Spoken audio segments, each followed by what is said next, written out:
What is going on, YouTube people? Northeast Ohio Sports Cards here for the weekly wrap-up show. The week that was, the week in review, whatever you want to call it. One day I'll come up with an actual name for this thing. But here we are, another fine Sunday morning. I am possibly on my way to the card show in Hilliard, Ohio. This fine morning. It's a 2-day show, Saturday and Sunday. Could not make the trip on Saturday. Might make the trip on Sunday. Don't know yet. We'll see. Guys and girls know the drill by now. Like, comment, sub, all that good stuff. Don't forget the new eBay affiliate link if you are going to go make any purchases on the wonderful world of eBay. It doesn't have to be sports cards, just anything. Please consider clicking the eBay affiliate link. It does help the channel out. With that all being said, let's rock and roll. I will once again try to keep this one short this week, but we all know that's not going to happen. So, just going to talk basketball and baseball today. I'm going to hold off on football. A couple of quick notes. Jordan Love stuff went nuts, then kind of didn't. Aaron Rodgers' stuff kind of went nuts, then kind of didn't. There's that whole fluctuation. Some shenanigans going on, with the Rodgers trade. Maybe demand, maybe not retiring, maybe retiring, maybe the new host of Jeopardy. And then the NFL draft, all the moving and shaking from that. I'm just going to give that a couple days, and I will do probably a midweek, like Tuesday or Wednesday, just a straight like NFL market reaction from the draft type situation. I didn't want to do it today. I'm recording this early Saturday afternoon, a little earlier than normal. Things are still kind of fluxing themselves out. A lot of the young quarterbacks got new weapons. I kind of want to dip in, look at their prices, and I just kind of want things to settle a little bit more than just basing it off of like a day and a half's worth of data. So no football in this update, just going to do basketball and baseball, and then I'll follow it up with a football update here middle of the week. So let's dig into basketball first. Right off the gets, I have, let me make this a little bit bigger. And we are once again, for everyone that always asks, not everyone, but a lot of people ask, we are in Market Movers.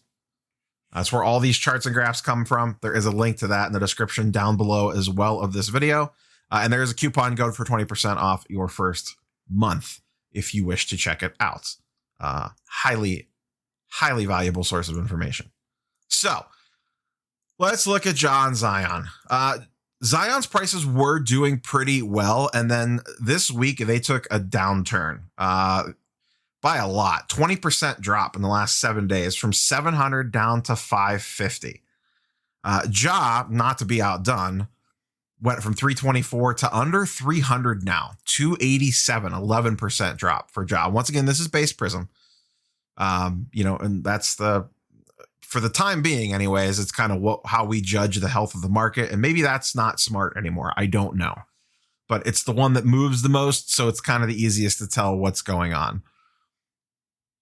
But Ja base Prism down 10, Zion down 20. I think Zion's going to keep going down. Here's the problem. He's not going to be in the playoffs. There's no hope for a playoff bump for Zion. And that's matters. So I think we're going to start seeing a Zion downtrend here and see where it bottoms out at. He's got another week and a half, 2 weeks worth of games. I think most teams have like 8 to 10 games left, maybe. I don't even think it's that much. But they basically got 2 weeks worth. And then that's it. Then his offseason starts. And then I think we'll have a slight downward decline for him throughout the playoffs, kind of see where it bottoms out at. And then the NBA offseason will start. And I'm sure the Pelicans will do something, and then that'll trigger some news, and then, his prices will spike back up off the news, off the transaction wire. But the interesting thing is, where's the bottom? So I think this is the start of a slide down for Zion. The Ja one is more interesting. His stuff just continues to go lower and lower and lower. And they have an outside shot at the 6th seed. It's not for sure. They're probably most likely going to be a 7 or 8th. But Ja in a playing game seems really enticing to me. I still continue to say Morant stuff of the younger class of guys other than Luka. Like if you're just talking the last couple of years, To me, his stuff seems the most undervalued by far. Now, I am by no means saying run out and buy base Prism, but if you could find some of his other stuff cheap, select, optic, even color, numbered stuff, whatever, and all his stuff seems to be sliding backwards slightly, I to this day think Ja is a buy at these prices. I would be buying, except I already have a boatload, so it doesn't make sense for me to buy more. I already have a decent position in Ja, whether it's raw stuff, graded stuff, a little bit of everything. I would maybe look into getting some more high-end Ja, like if another, optic purple or something came across my desk, I might look at it, or an optic hollow or something like that for the right price. I am more interested in buying the Luka dip right now than I am the Morant dip, just because I have a lot of Ja already. I've also been eyeing up some LeBron stuff as well, but I think I don't want to say I missed the window, but it's still just a little out of reach. I'd like it to come a little bit lower, and I don't think it's going to now that he's back. So I do have my eye on some LeBron stuff. I talked about it on the channel a couple times, not to diverge too much here. I had my eyes on a larger Luka, and I missed it. I did not close the deal on that one, so I am still on the prowl for something. I just don't know what yet. I kind of reset myself and trying to figure out what to go after next. But it was a very low pop count, and I really wanted it, and I got outbid and then tried to make a play for another one, and a guy doesn't want to move the other one for the current comps, so I can't blame him. But yeah, Zion and Ja continue to trend down. And like I said, I think Zion keeps going. I think we could see a little Ja renaissance depending on what happens in the playoffs. A couple guys spiking up. Darius Garland having a real nice week and having a real nice couple weeks. He went from 75 to 88, a 20% increase. He's still under $100 for a PSA 10 Prism. I'm going to really keep an eye on this one in the NBA offseason.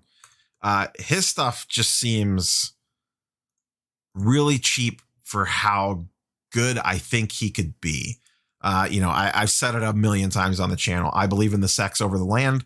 And this just seems like a really good price, under $100 for a base Prism. I know, once again, base Prism, but look at some of his other stuff. If you're not enamored with the Prism, go look to see what he has in select. And there's probably not a lot of graded stuff out there as well. Because, Garland, had kind of a meh rookie season, played a lot better this year. So not a ton of his stuff got graded. I mean, there's a lot out there, but his Prism base pop count's only 1,200. So it's not like, but there is a lot more out there. So we'll see where this pop count goes. But in general, I do like Garland as an off-season watch target to just kind of see where his prices level out. And maybe, I talked about it a bunch. Maybe this was the bottom. Maybe that $75 mark was the bottom of his market. We'll see. We'll see what happens. Definitely the Cavs are not making the NBA playoffs or the play-in game. Deandre Ayton started creeping up this week, and I was just thinking about him when I did the NBA 4-month market review. I thought, man, and I'm not big on Ayton, but his stuff was pretty down there. It was well under $100. It's crept up to 114. It started a week at 98. And I think it actually had gotten a little bit lower than that. And once again, PSA 10 Prism base. I mean, they're probably going to be the 1 seed in the West. Now, he does not put up huge numbers on that team. Between Chris Paul and Devin Booker, they chew up a ton of shots. So it's not like he's going to go out and drop 30 or 40 on somebody, but he could. If he has a breakout playoff game, I think his prices see a nice little spike. And he's really young. So if you get, quote unquote, stuck holding him, it's not the end of the world. That team's trending up. They're going to be a major contender next year as well. But I'm just really excited for the NBA playoffs to get started. Not just for the market aspect of it. I'm very, very curious to see what the NBA market does once the playoffs come. I think part of it's a little overblown because it's only going to be certain players that pop off. But I'm just interested to see if someone makes a run, how much do their prices go up? So maybe I'll do a longer form video on that topic. But Ayton is slightly creeping up. I think it kind of makes sense with them approaching the playoffs, and also just his prices being kind of low. I could see someone, cruising through and going, man, Ayton got all the way down. Yeah, here's one right here on the 26th. They were going for $76. Here's one for 90, one for 95.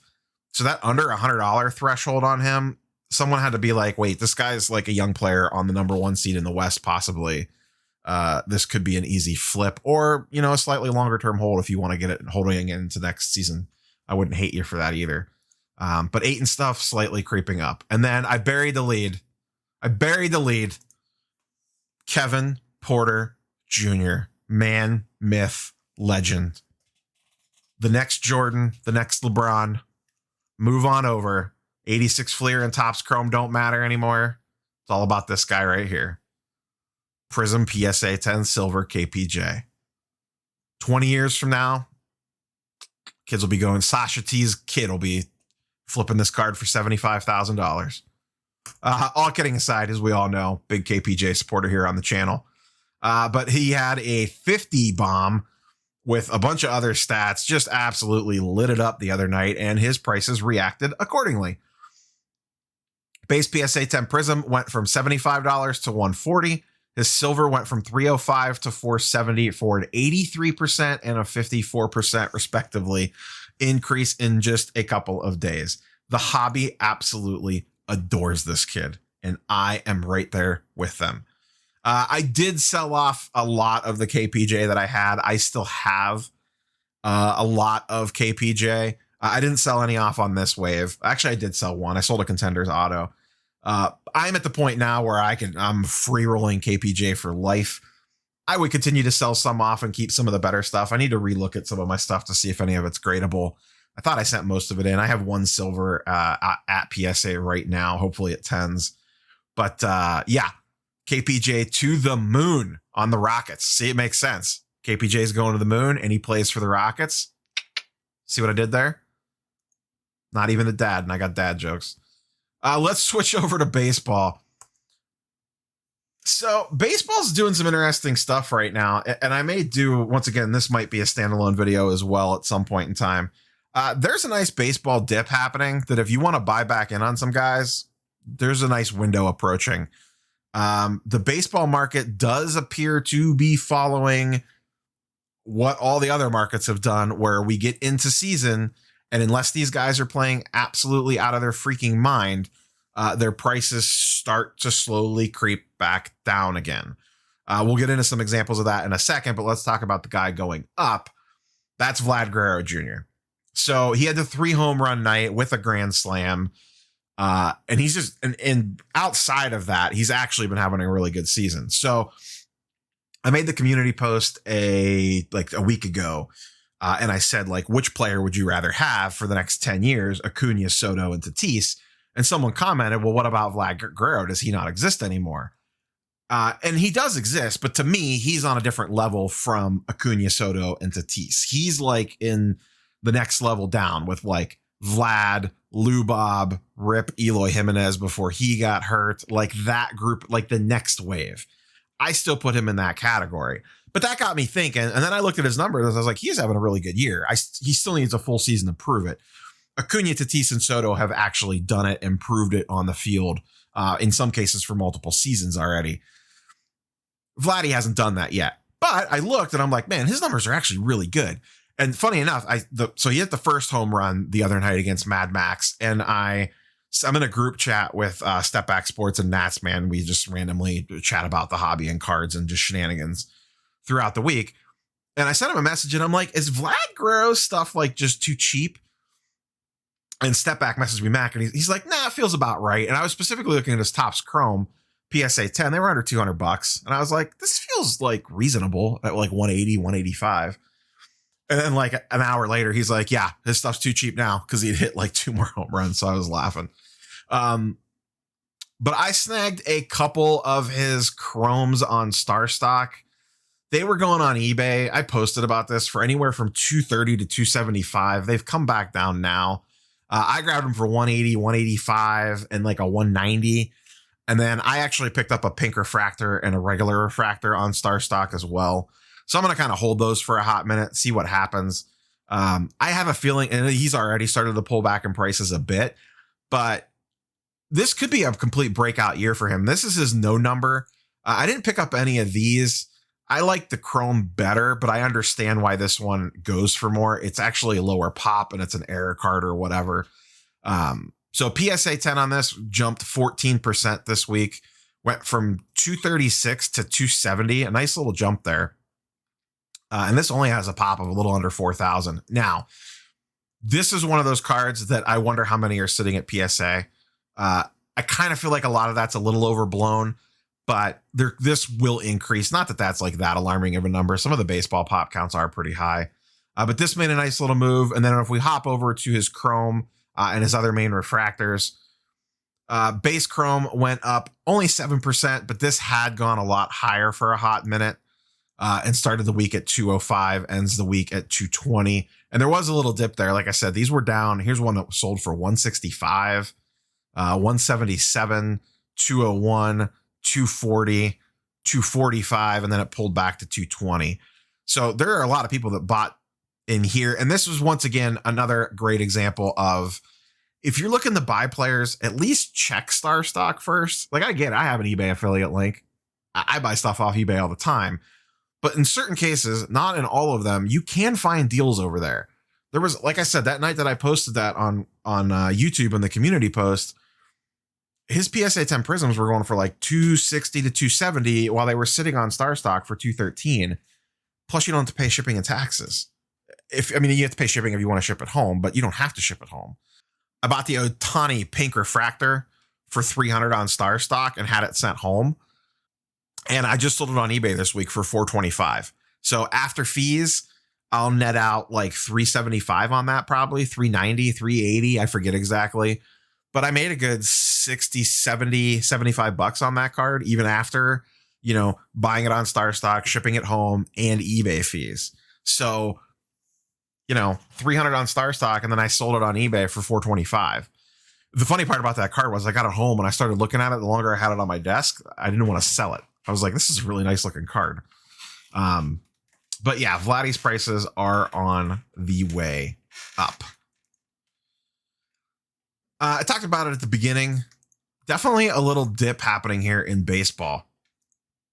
So, like I said, I may end up doing something standalone on this.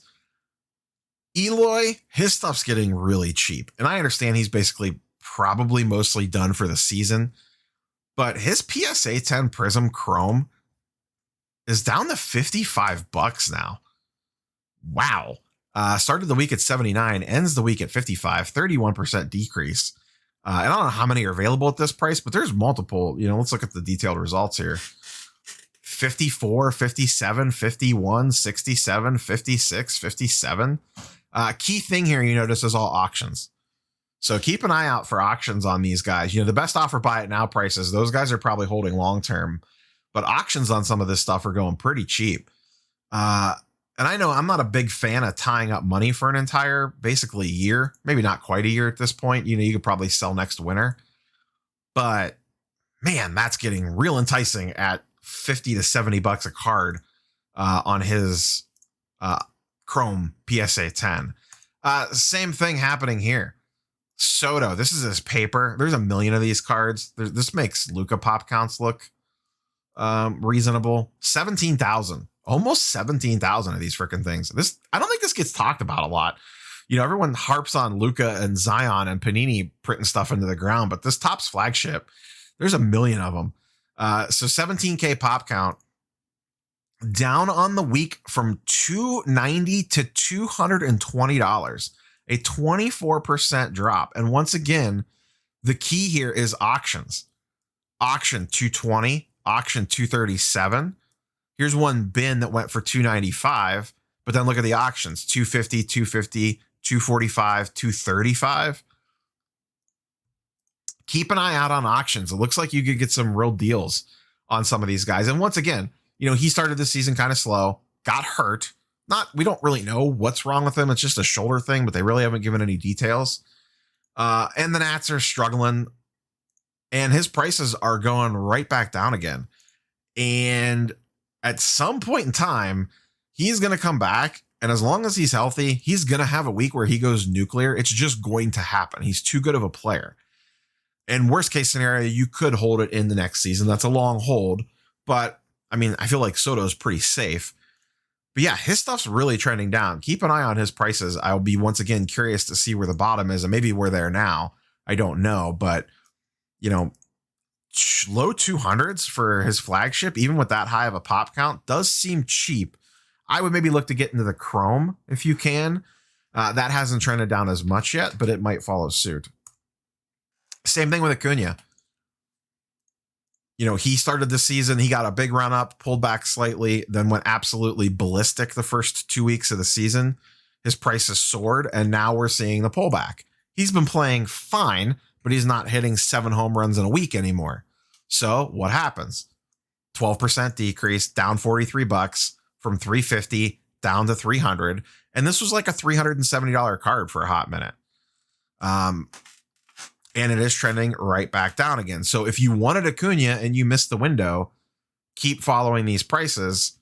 I think they continue to go back. Unless these guys are legit playing out of their mind once they get in season, it's just really hard to sustain those big price run-ups. And last but not least, this is one that actually went back up a little bit.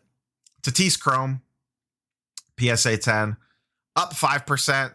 Big thing here is that he came back, and last weekend, you know, he cranked the home runs against the Dodgers, looked great, had a little, kind of went back up to where he was.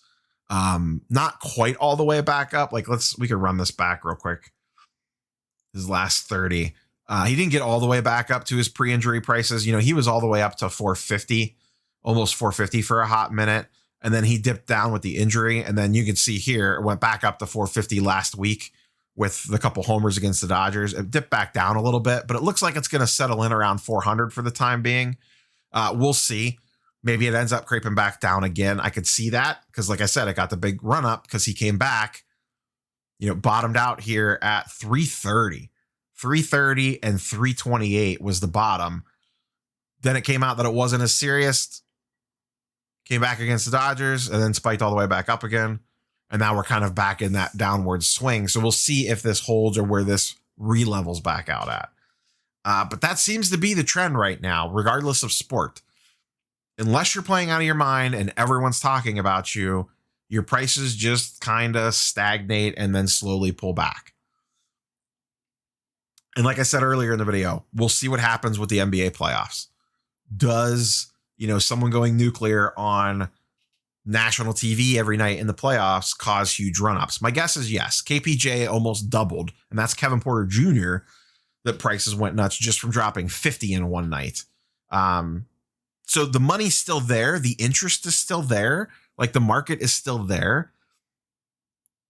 Just it needs the hype machine pushing it. Just playing to expectations isn't enough. You need to be playing above expectations and doing something crazy to cause price spikes. So that's kind of where my mind's at right now. That's all I got for you guys and girls. I did forget Sunday Spotlight this week, so we'll be back next week with the Sunday Spotlight channel. But don't forget to like the video, leave a comment down below. If you're going to make some purchases, use the eBay link. And if you want to check out Market Movers, the link to that is down there as well. We will catch you tomorrow for Marvel Mondays. I think I got a spicy one tomorrow. I think I know what the topic is. I think it might get a little spicy. Might get a little spicy town. We'll see. Might take a trip to Flavor Town. And then this week, I'm not 100% sure what I all have. At some point in time, I will do an NFL draft / market update video. I want to do a Prism check-in on the 2020 class. And I have a few other things that I kind of want to talk about. PSA backlog being on there. So there might be a little bit more kind of random thoughts videos this week with other than the NFL market video. We'll see. But I think I got a spicy comic book video coming tomorrow. I have some thoughts. So catch you guys and girls on the next one. Peace.